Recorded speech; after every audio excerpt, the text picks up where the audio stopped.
Morning, it's Simon Andrews. It's First Thing Friday and this is Fix, the March 6th edition of my newsletter with news and my views on mobile, digital, social and more.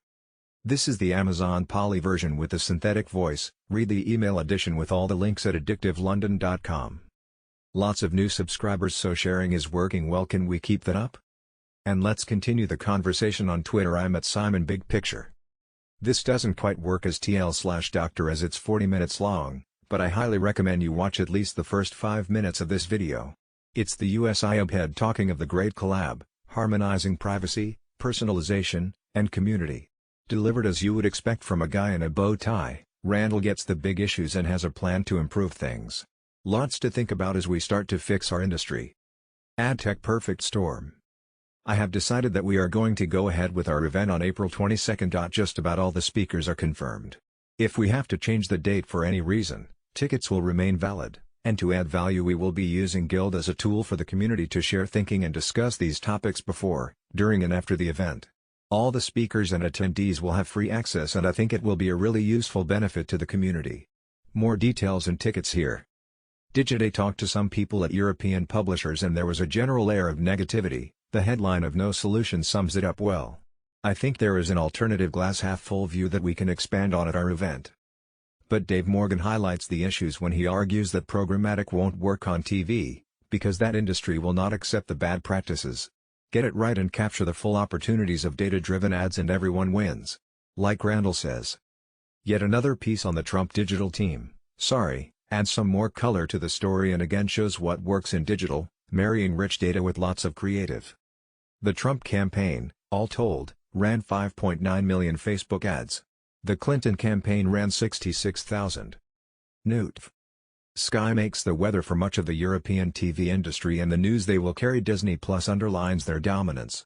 It will be an app on Sky, neatly solving the discovery issue I mentioned last week and will then go on to the Now TV service. The deal was sweetened with rights to some of the top Disney and Fox movies. This Guardian piece covers the Disney Plus offering but was written before the Sky deal was announced. All this noise hasn't been great for BritBox. Research suggests they are struggling to retain viewers after the initial free trial, but at the latest ITV earnings event their CEO claimed over half are converting. The results presentation is worth a look. Unsurprisingly they don't give any figures for BritBox, apart from BritBox US at 1 million plus subs and profitable, but talk a good game. Their first original is a revival of Spitting Image, but for that to work doesn't it need a big audience? The strength of ITV is its ad business and I think an ad-funded BritBox would make so much more sense, especially as they recognize that ITV inventory is going to decline as the audience shifts to streaming.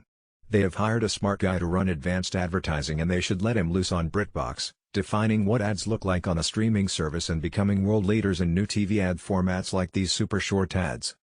In the US another gray hair is commenting on streaming, Barry Diller calling our Quibi as total speculation and that Apple have yet to commit to Apple TV.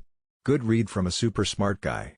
Quibi keeps raising money, another $750 that should take them to profitability. The Wall Street Journal point to this as their uniqueness. Besides short episodes, Quibi will also stand out as the only service making new chapters available daily, rather than the traditional weekly rollout common with network TV or Netflix's entire season at once approach. That's not quite true. Another service shares a number of similarities. Snap has news episodes every day, tends to favor short shows and is mobile first in how content is presented. And Snap has the additional benefit of a big user base coming to the app every day. Quibi need to build that habit. This long piece has the headline "What Comes After TV? Snap Originals," and is a great read. We have seen how Snap NPD can be taken mainstream with Facebook and Instagram stories. Could their drama NPD become equally influential in Newt? Most streaming services have content that is designed for the big screen. Will we see a move to making content that is mobile first, recognizing how much content is consumed on these devices? Evan Spiegel and Jeffrey Katzenberg seem unlikely compatriots, but they are both making the same bet. The one huge area of TV that doesn't seem to have traction with streaming is sports. Because it's so lucrative for linear TV advertisers, we haven't seen much other than ESPN, who will have a daily show on Quibi. But British-based sports service DAZN has big ambitions and plans to go from its current 8 markets to 200. Variety think they will bid for UK rights too. One area that is only going to get worse is Discovery. Where can I see Show X? A3 exec makes a compelling case for someone to solve this issue. Audio. There is still a lot of hype around voice. This spurious survey claims 1 in 4 US people use voice to make DTC purchases, which is pure nonsense. But if you share a press release, people print this stuff and it then turns up in Vapid Trends decks. Which makes many people question the whole space. To be fair, the research doesn't quite say this.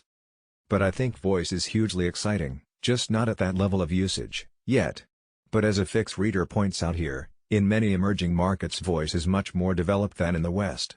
But in the West we are making progress. VaynerMedia are smart thinkers on this space, and this interview is worth a read or listen. News and Bauer have partnered on an audio ad platform, and UK pioneer Audioboom is up for sale. Tricks like Google Assistant text-to-speech feature change behavior, and now Android users can have a web page read to you. Add that to always in AirPods and Buds and things really change. How is that page view measured, and what happens to the ads? Merchant. Whilst we tend to think of Instagram as the place for DTC ads, smart brands are getting into the weeds of the platform. Knowing how to enable users adding your products to wish lists etc. is quite powerful. So too is making the most of Messenger, where policy changes have been made recently. Thinking about your e-commerce tech stack and deciding on which payment service to use may not be as much fun as sourcing product, but is just as important. And attribution tools for Shopify are emerging. There is a lot to get right before you ramp up the ad spend. This is good thinking on experiential stores and the dawn of the retail future. Thinking as Piers from PSFK, this podcast interview is good. As a part of its battle with Amazon, Walmart are looking at membership, with a focus on free fast delivery. Amazon.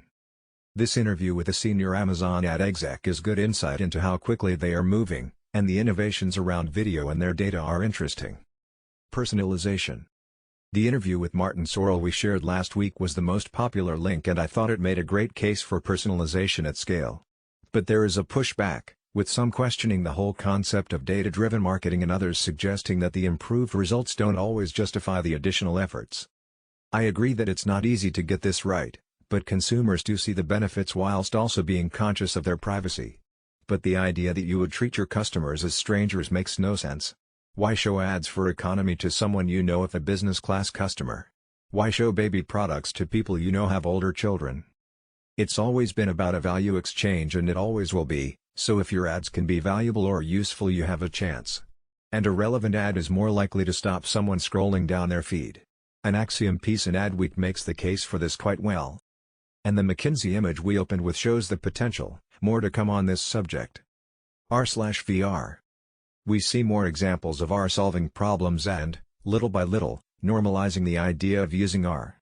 Pinterest, who are ramping up their commercial side, have a tool for trying on lipstick. And two Fix friends have struck a partnership where someone renting an Appear Here space can add an R element to the inside or outside of the store. Measurement. Probably the biggest divide in marketing today revolves around measurement. The promise of digital where everything can be measured has been tainted by problems and people marking their own homework. But traditional methods have struggled to keep up with the pace of development and the way people's behavior has changed. This isn't a new issue, but the vulnerability of TV as audiences shift has helped drive some urgency. A new initiative from the World Federation of Advertisers looks promising though. Lots of big brands are driving this, and the platforms are involved, as are the agencies and some of the biggest trend media owners, etc. Following the good figures in the latest New York Times results, one of their journalists argue they risk being too dominant, crowding out innovation. Investing in the experience economy, Lightspeed Venture Partners. More good writing from Anna Angelica, this time on curators. Apple Glasses could solve one of VR's biggest issues, Patton suggests. Boost with Facebook, a new community from Facebook for people running SMEs. And MailChimp did something similar with their acquisition of UK magazine The Courier. Matthew Ball on the value of gaming IP. The pivot to own commerce. Their first new product in ages, Twitter is adding stories and calling them fleets. Finally, this excellent deck on China and luxury brands is full of good stuff. I saw it presented this week and the nice people at Tong are happy for me to share it. Even if you are not active in China, there is good learning here on how to use social. If you want to know more, happy to make an intro.